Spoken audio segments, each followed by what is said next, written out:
We're joined today by Miriam Waba. She's a research analyst at the Foundation for Defense of Democracies, and Eylon Levy.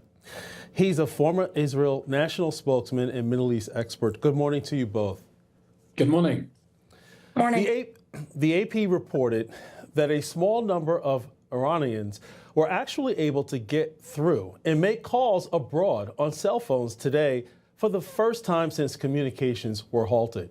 With the country now at over 108 hours without internet access, according to internet monitoring groups, NetBlocks. Based on the little video we're seeing trickling out of the country, what can we expect to hear? Let's start with you, Miriam. Great to be with you guys this morning. Look, we're entering now 120 hours, a multi-day media digital blackout imposed by the Islamic regime on the Iranian people as they rise up to demand regime change. This is no longer a movement that is demanding reform, but demanding immediate and overall overhaul of the Islamic regime after 47 years of tyranny. In the coming days and hours, what we are looking forward to in Washington is seeing President Trump decide on exactly how he wants to engage with this situation.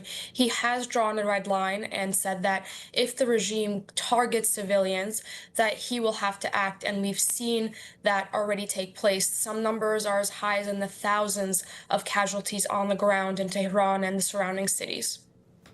We've also seen President Trump turning up the heat, economically speaking, where it already hurts for Iran. He posted this on Truth Social, quote, effective immediately. Any country doing business with the Islamic Republic of Iran will pay a tariff of 25% on any and all business being done with the United States of America. So here's the political and economic rub here. This 25% penalty could hit Iran's biggest trading partners, including China, the UAE, and Turkey, potentially reopening a new front in the U.S.-China trade fight. So, Eylon, we know China is already under heavy U.S. tariff pressure, but now Beijing is vowing to firmly safeguard and, quote, its legitimate and lawful interests, warning there are no winners in a tariff war. So how does China play a part with respect to Iran and what we're seeing in terms of some of this economic pressure on the nation? The Iranian regime is now running scared, and the people are looking up to the United States to have their back as they fight for freedom. President Trump is absolutely right to try to choke off the Iranian regime, and that involves cutting it off from the countries that have acted as a lifeline for the regime. One of the options he should be considering now, potentially seizing the oil tankers, taking some of the 2 million barrels every single day to China, allowing it to evade sanctions and pump money into its mechanism of tyranny and its proxy armies around the Middle East.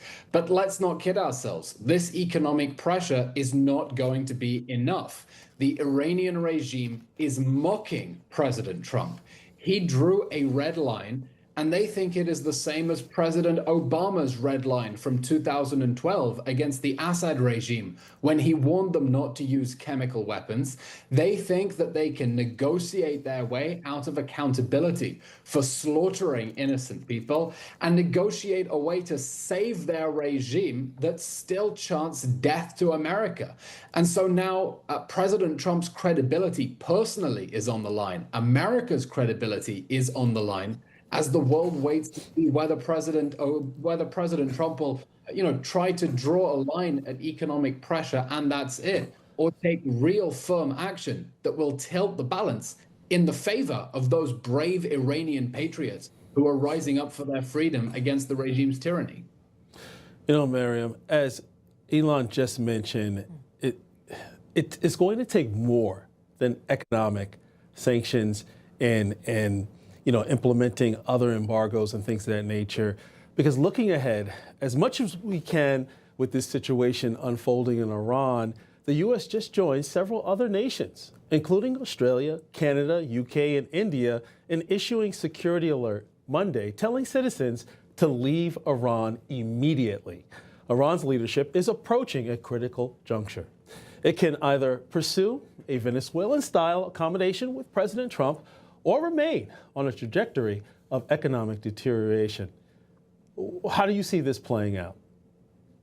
Well, look, I really want to foot something Elon just said, and it's that a red line only matters when it's enforced. When we had President Obama draw a red line and then do absolutely nothing when that red line was crossed, our adversaries saw that we were all bark and no bite. And what President Trump has proved to the world and every international leader over the last year or so is that when we say something, we will do it. And I think in the coming days and hours, it's important that when we draw that red line, we follow through. I think thinking about some of the options being presented to President, we know he does not shy away from kinetic action. And I think that might be a viable choice in addition to some cyber options. The regime is weak. The regime is on its back foot. And these protests only enforce those factors happening on the ground. If there's one thing the president ought to go after, it's certainly the ballistic missiles program of the IRGC. We know that this is the crown jewel of their military industry of the Islamic Republic, and it's what they've been building up to even after Operation Midnight Hammer, even after the 12-day war in which Israel heavily degraded their military capabilities. Yeah, and we have been hearing from those in the Iranian parliament. They're mocking the U.S. They're saying death to the United States. But it seems as if they don't fully understand President Trump when it does come to the red line in the sand, because he, unlike President Obama, has followed through with every single action, whether it was taking out Maduro in the middle of the night or whether it was Operation Midnight Hammer, as you mentioned, Miriam. So President Trump has followed through it. So it's shocking to think that people are not fully understanding. And I think this is part of the difference between protests we've seen in the past, Eylon, and what we're seeing now. I mean, would you think that's a fair assessment? Because we have seen many protests in Iran before, but it's clear here there is so much more behind it. So what would you say that the United States could do more of in backing these demonstrators without triggering an all-out regional war? The arrogance of the Iranian regime is truly extraordinary. They don't understand that this is a president who means what he says and is not going to let them walk all over him and trample America's honor. I think the president now stands at a critical juncture where he has to decide, is the U.S. going to support a democratic transition in Iran? Now, that doesn't mean throwing America's weight behind regime change. The Iranian people are already the ones trying to change the regime. The question is whether America is going to give them its back, whether it will get more internet into Iran so that the protesters can communicate with each other, whether he will attack critical regime targets that are enabling them to continue oppressing these people who are rising up for their freedom. Or is the US going to allow the regime that chants death to America to live another day and just try to contain it and keep it down to size? But if the United States supports the Iranian people in their quest for freedom and democracy, it would be the single best transformation in the Middle East in decades. It would bring peace between countries in the region. It would knock out the world's #1 state sponsor of terror that has sought to destabilize the United States and Europe. The Iranian people are there on the street begging for their freedom, and I'd like to see the free world standing foursquare behind them. Very well said. Now, Miriam, talk to us about the opposition groups, including the Crown Prince of Iran and others that have emerged at the center of all of this. Absolutely. And look, this is too early in the game to begin to unravel what comes in the days after the regime falls, and the president is clearly invested in seeing this regime toppled.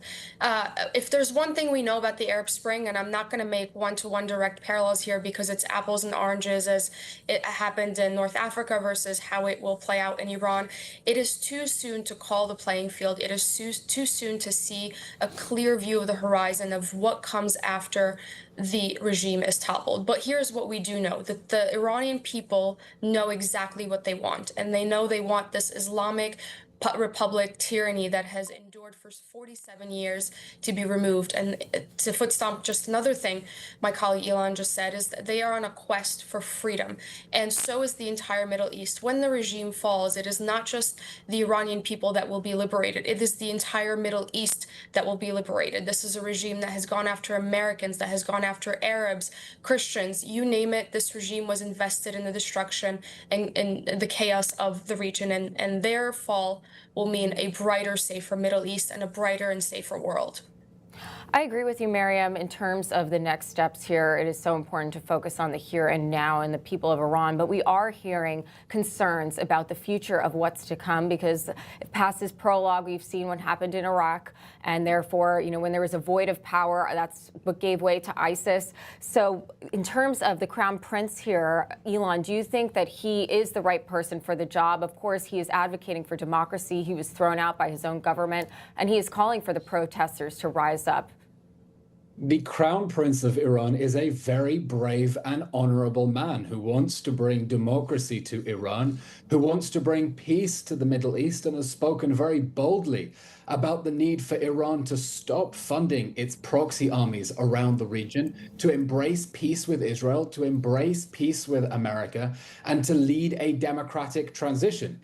We've seen in the last few days, after Iran cut the internet, after the Islamic Republic cut the internet, that the views on his Instagram page, for example, plummeted from, tens of millions of views per video to very small numbers. And that shows you that he has a very large following of people inside Iran. They don't want to bring back a monarchy, bring back the Shah and return to what there was before the revolution. But I certainly see him as a figurehead who could lead a democratic transition as a kind of constitutional monarch and help to build a better Iran. Let's remember, Iran is not the same as Iraq, which was, largely a fake state held together by a dictator. This is a country with thousands of years of history, a very educated population, a very powerful diaspora around the world who want to support its reconstruction. And the sooner that they are able to begin a democratic transition and put behind a regime that forces women to cover their hair, hangs gay people from cranes, the quicker they put that behind them, the quicker that Iran can move forward, the whole Middle East can move forward to a future of peace within itself and with the United States. Well, hopefully, we're all praying for the same thing, and hopefully Iran, as well as the region, can actually get the type of leadership that it needs going forward. Thank you so much, Miriam and Eylon. Great to be with you. Coming up.